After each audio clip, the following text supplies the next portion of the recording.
అందరికీ నమస్కారం. ఓం శ్రీ గురుభ్యో నమః. ఒక యోగి ఆత్మకథలో మనం ఇప్పుడు క్రియాయోగ శాస్త్రం గురించి చెప్పుకుంటున్నామండి. ఎంత అద్భుతంగా ఉందో మరి క్రియాయోగం అసలు. దాన్ని ఎలా సాధన చేయాలి? అందుట్లో 6 చక్రాలు ఉన్నాయి. 6 చక్రాలు కూడా మన సౌరమండలంలోని జ్యోతిషత్రులు మానవుడికున్న 12 రాసులతో సమానం చేశారు అని. అంతేకాకుండా 8:30 గంటల కాలం సాధన చేస్తే అది 1000 సంవత్సరాల్లో ఇచ్చే ఫలితాన్ని ఇస్తుందని, అలా 3,65,000 సంవత్సరాల పరిణామం ఒక ఏడాదిలోనే మనకి వస్తుందని చక్కగా చెప్పారండి. ఈ క్రియాయోగం ఏదైతే ఉందో అది ప్రతిభావంతమైన స్వయం కృషితోనే సాధించగలము అని కూడా చెప్తున్నారు. అది ఒక గురువు మార్గదర్శకత్వంలోనే చెయ్యాలి. అదేంటి అంటే మన ప్రాణశక్తిని మన వెన్నుపూసలో ఉన్న ఆ 6 ఏవైతే షట్చక్రాలు ఉన్నాయో వాటిని ఆ వెనుబాము చుట్టూ అది ఎంతసేపు ఒక అర నిమిషం సేపు మాత్రమే పరిభ్రమించే శక్తి అంట. కానీ ఆ అర నిమిష కాలం ఏదైతే ఉందో అది ఒక సంవత్సర కాలంలో జరిగే ప్రకృతి సహజమైన ఆధ్యాత్మిక వికాసానికి సమానమని చెప్తున్నారని. అంతేకాకుండా సాధకుడు ఏదైతే ఉన్నాడో అతను రోజుకు 2 సార్లు చొప్పున 14 నుంచి 24 సార్లు మాత్రమే యోగా సాధన చెయ్యాలి. మన శరీరం ఒక 50 వాట్ల కరెంటు బల్బు లాంటిదండి. కానీ క్రియాయోగ సాధన చేయడం వల్ల మన శరీరంలోకి 1,00,00,000 కోట్ల వాట్ల శక్తి వస్తుంది. దాన్ని ఇమిడ్చుకోలేదు. అందుకే స్టెప్ బై స్టెప్ చేయాలి అని చెప్తున్నారు. మరి మిగతాది ఇప్పుడు తెలుసుకుందామండి. క్రియాయోగానికండి తప్పుదారి పట్టిన ఉత్సాహవంతులు ఏం చేస్తారంటే కొందరు నేర్పే ఆ అశాస్త్రీయమైన ఆ శ్వాస నియంత్రణ అభ్యాసాలు ఏవైతే ఉన్నాయో అవి ఎంత మాత్రం తగినవి కాదు. ఒక గురువు నేర్పిన ఆ శ్వాస నియంత్రణ అభ్యాసాలకి వీళ్ళు నేర్పే ఆ శ్వాస నియంత్రణ అభ్యాసాలకి అసలు ఏమాత్రం పోలికే ఉండదు. ఊపిరిని బలవంతంగా ఊపిరితిత్తుల్లో బిగబట్టి ఉంచడం ఎంతో అసహజం. అసహజమే కాకుండా నిస్సందేహంగా అది మనకి ఎంతో అసౌఖ్యమైనది. మనము ఎవరైనా వచ్చి మన ముక్కుని ఇలా బిగబెట్టి గట్టిగా మూస్తే మనం విలవిల్లాడిపోతాం కదండి. వెంటనే నోరు తెరిచి శ్వాసను పీల్చుకుంటాం కదా. అలాంటిది ఆ బిగబట్టి ఉంచడం ఎంత అసహజమో అలాగే అసౌఖ్యమైంది.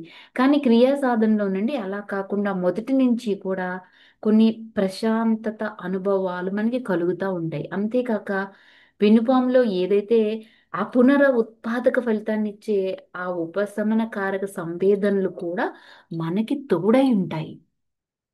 ఈ సనాతన యోగ ప్రక్రియ ఏదైతే ఉందో అది శ్వాసను మనోద్రవ్యంగా మార్చేస్తుంది. ఆధ్యాత్మిక ప్రగతి ద్వారా ఎవ్వరైనా కూడా శ్వాసను ఒక మనోభావనగా అంటే మనస్సు చేసే ఒక పనిగా ఒక స్వప్న సాసగా గుర్తుపట్టగలుగుతారంట. అదేదో భౌతికంగా జరిగే ఒక ప్రక్రియ అని అసలు ఎవ్వరూ అనుకోరంటండి.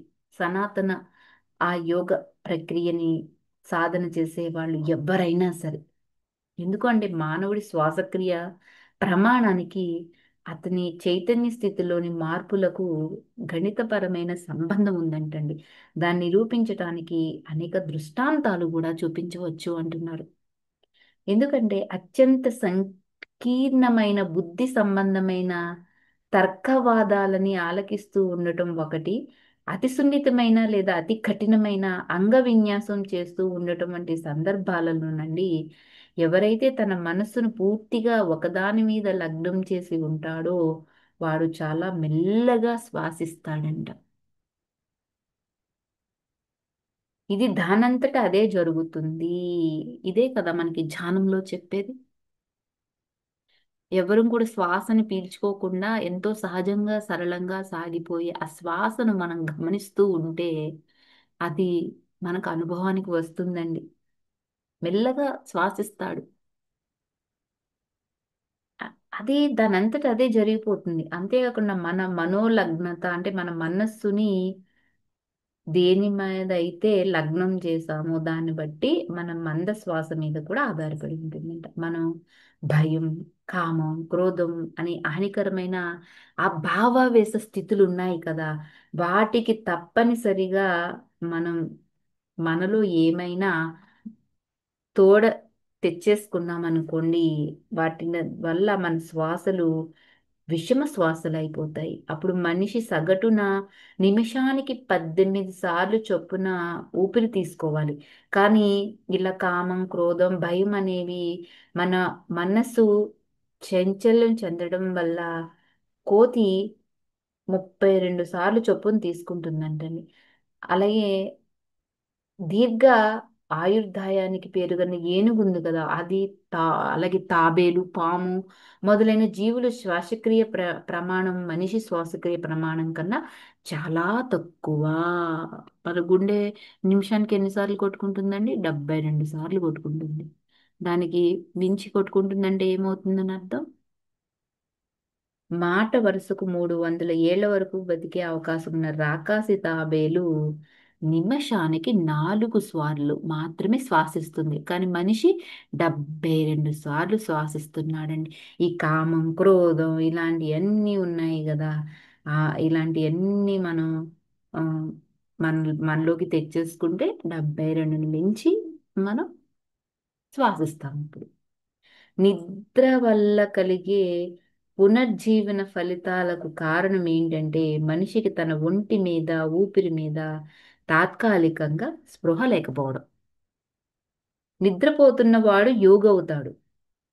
ప్రతి రాత్రి అతడు శారీరక స్పృహ నుంచి తనను తాను విడుదల చేసుకుని తన ప్రాణశక్తికి ప్రధానమైన ఏదైతే మెదడు భాగం ఉందో ఆ మెదడు భాగంలోను వెనుబాము కేంద్రాలని 6 ఉపశక్తి జనక స్థానాలలోను, వీటిని సబ్ డైనమోలని కూడా అంటారండి, ఉన్న ఆ ఉపశమన కారక ప్రవాహాలలో లీనం చేస్తూ అనుకోకుండానే యోగక్రియ చేస్తూ ఉంటాడు.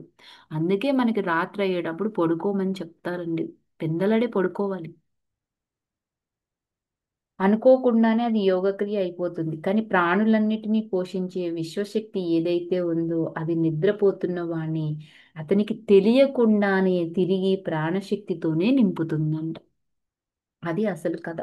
స్వచ్ఛంద యోగి అండి సులువైన అసహజ ప్రక్రియ ఒకటి ఉద్వేషపూర్వకంగానే సాధన చేస్తాడు. సహజ ప్రక్రియ అది. దాన్ని మనం పనిగట్టుకుని ఏమి ఆ, కొనుక్కొచ్చేసేది ఆపేది మనం సృష్టించేది ఏం కాదనమాట. నిద్రపోతున్న వాడిలో మందగతిలో అసంకల్పితంగా సాగేటట్లు మాత్రం కాదు అని చెప్తున్నారు. ఎందుకంటే క్రియాయోగి తన శరీర కణాలన్నిటినీ కూడా అక్షయ కాంతితో నింపి పరిపుష్టం కావించటానికి, తద్వారా వాటిని ఆధ్యాత్మికంగా అయస్కాంతీకరించిన స్థితిలో ఉంచటానికి ఒక ప్రక్రియను వినియోగిస్తాడు. అక్షయ కాంతి, క్షయము కాదు, ఇంకా కాంతి శాశ్వతం అన్నమాట. అలాంటి కాంతితో మన శరీరంలో ఉన్న ఆ కణాలన్నిటినీ పరిపుష్టం చేసుకుంటాడంటండి.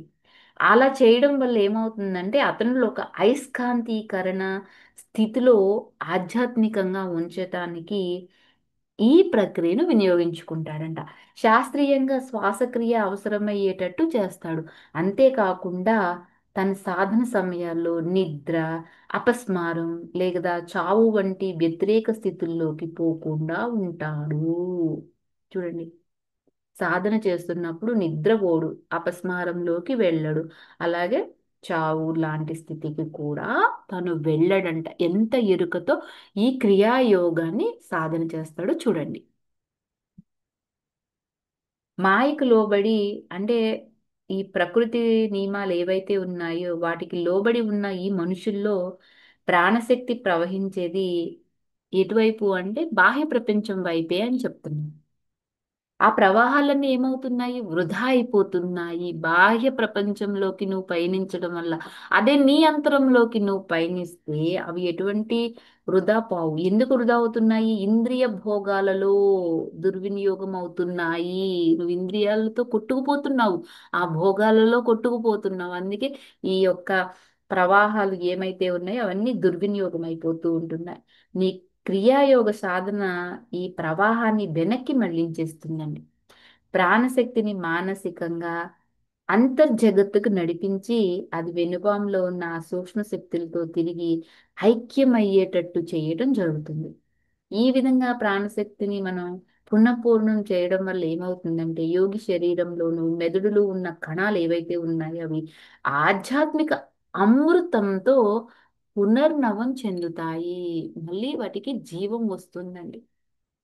సరైన ఆహారం, సూర్యకాంతి, సమంజసమైన ఆలోచనలు ఏవైతే ఉన్నాయో వీటి ద్వారా ప్రకృతిని దాని దివ్య ప్రణాళికను అనుసరించి నడుచుకుని మానవులు ఎవరైతే ఉన్నారో వాళ్ళు 10 లక్షల సంవత్సరాలలో ఆత్మ సాక్షాత్కారాన్ని పొందుతారు. మరి మిగతా వాళ్ళు ఏంటి అంటే వాళ్ళు ఎవరెంత చేసుకుంటే అంతే. మెదడు స్వరూపంలో కనీసం స్వల్పమైన మెరుగుదల తీసుకురావాలన్నా కూడా 12 సంవత్సరాల ఆరోగ్యవంతమైన మామూలు జీవనం అవసరం. మెదడనే ఇంటిని మన విశ్వ చైతన్య అవతరణకు సరిపడేటట్లుగా పరిశుభ్రం చెయ్యాలంటే కనుక 10 లక్షల సంవత్సరాలు పడుతుందంటండి. అయితే క్రియాయోగి ఒక ఆధ్యాత్మిక శాస్త్రాన్ని అనుసరించి అతి దీర్ఘకాలం ప్రకృతి నియమాల్ని అజాగ్రత్తగా అనుసరించవలసిన అవసరం తనకు లేకుండా చేసుకుంటాడు.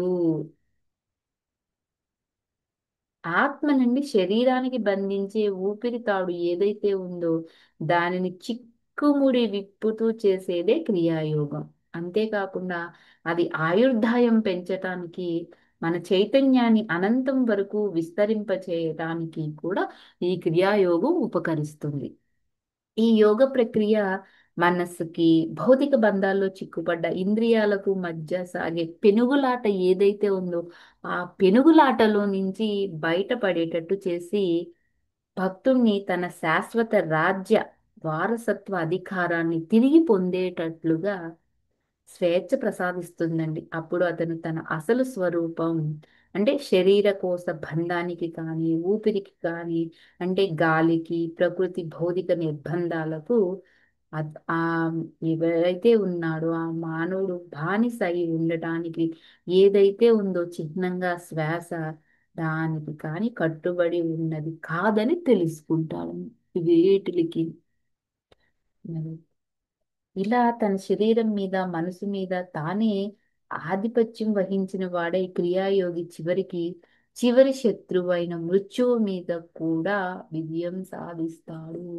చివరి శత్రువు అని ఎందుకు అన్నారో రేపటి క్లాస్లో తెలుసుకుందామండి. అప్పటి వరకు అందరికీ ధన్యవాదాలు. కామెంట్ చేయండి, లైక్ చేయండి, షేర్ చేయండి. మీ విలువైన అభిప్రాయాలన్నీ తెలియజేయండి. Thank you.